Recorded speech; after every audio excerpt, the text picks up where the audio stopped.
मामा चौथ्यांदा जयकुमार गोरे आमदार झालेले आहेत। तुम्ही कुठल्या गावात आलाय किंवा तुमची प्रतिक्रिया काय आहे नक्की?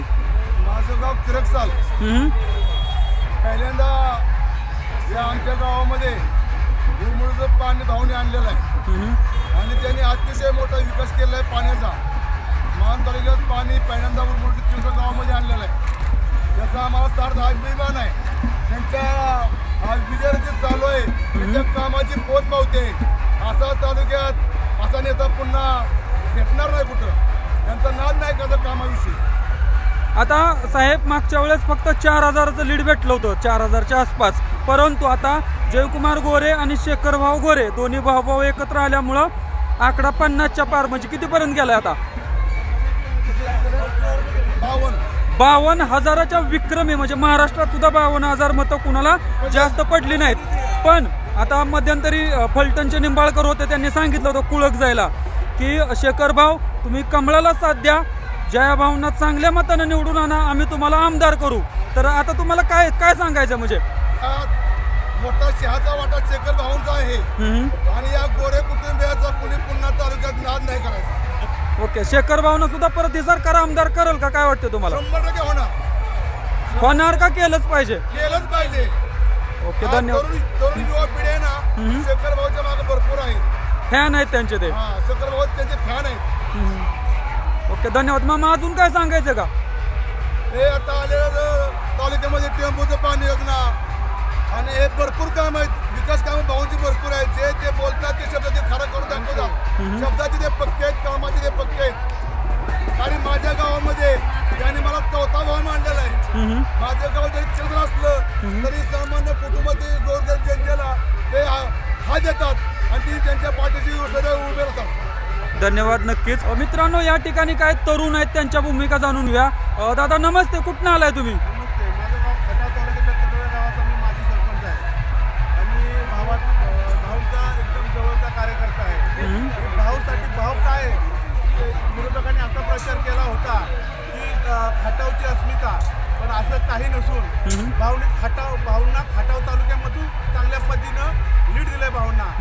कारण खटाव मान तालुक्याची जनता सुटली आहे, त्यांना सर्व समजतं की बाबा कुठे कामाचा माणूस आहे, काय काम होतं, कुठली दिशा देऊन कुठल्या दिशेला भुलले नाहीत। मान खटावची जनता आहे, कारण मान खटावच्या जनतेने पुन्हा एकदा आभार व्यक्त करतो। खऱ्या अर्थाने त्यांनी योग्य माणूस निवडला आणि भाऊनी चौकार तर मारलाच आहे, पण पुन्हा एकदा एक 4-5 दिवसामध्ये पुन्हा एकदा गुलाल आहे, कारण भाऊ पहिल्या 10 मध्ये मंत्री आहेत, भाऊंना मंत्रीपद भेटणार आहे। तर दादा तुम्हाला शेवटचा आणि महत्त्वाचा प्रश्न, जे खटावचे उमेदवार होते ते काय सांगायचे आपल्या भागावर अन्याय झालाय, किंवा खटावमधून जवळजवळ अर्धा डझन नेते, काही संघटना एकवटल्या होत्या आणि ते म्हणायचे आता जयाभाऊचा पराभव निश्चित आहे, त्यांना तुम्ही काय सांगाल या व्हिडिओच्या माध्यमातून?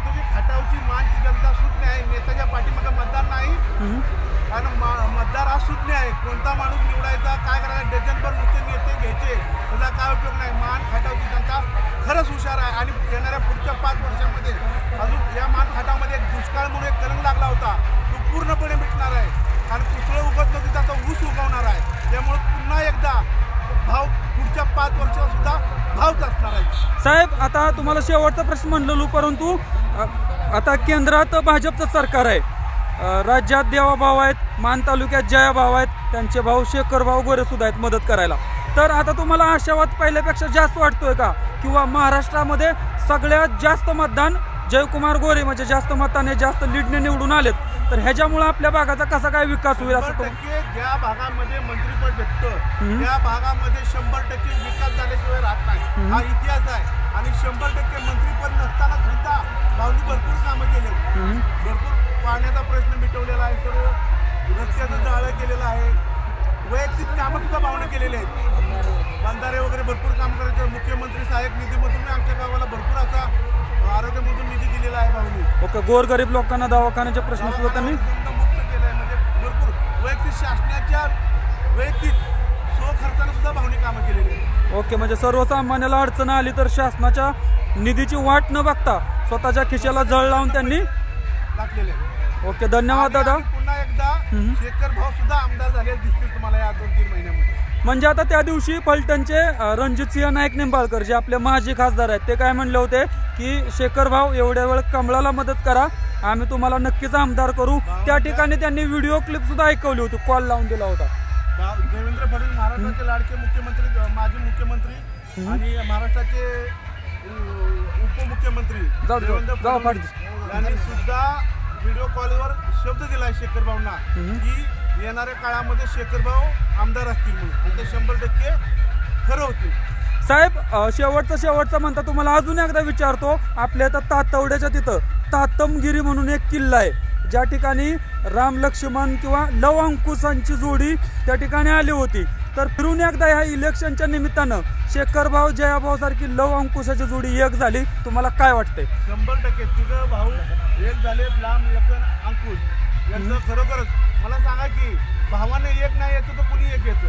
हा, आणि या भाजपच्या काळामध्ये मला सांगा किती भावांच्या जोड्या एक झाल्या. काय मला सांगा ना, राजांचं मिटलं, इकडं धनंजय मुंडेचं, पंकजा मुंडेचं मिटलं, आपल्या मान तालुक्यामध्ये जयकुमार शेखर गोरेंचं मिटलं. जय हो जय हो फक्त. ओके, धन्यवाद दादा. नक्कीच तुमच्या आम्ही भूमिका लोकांपर्यंत पोहोचू.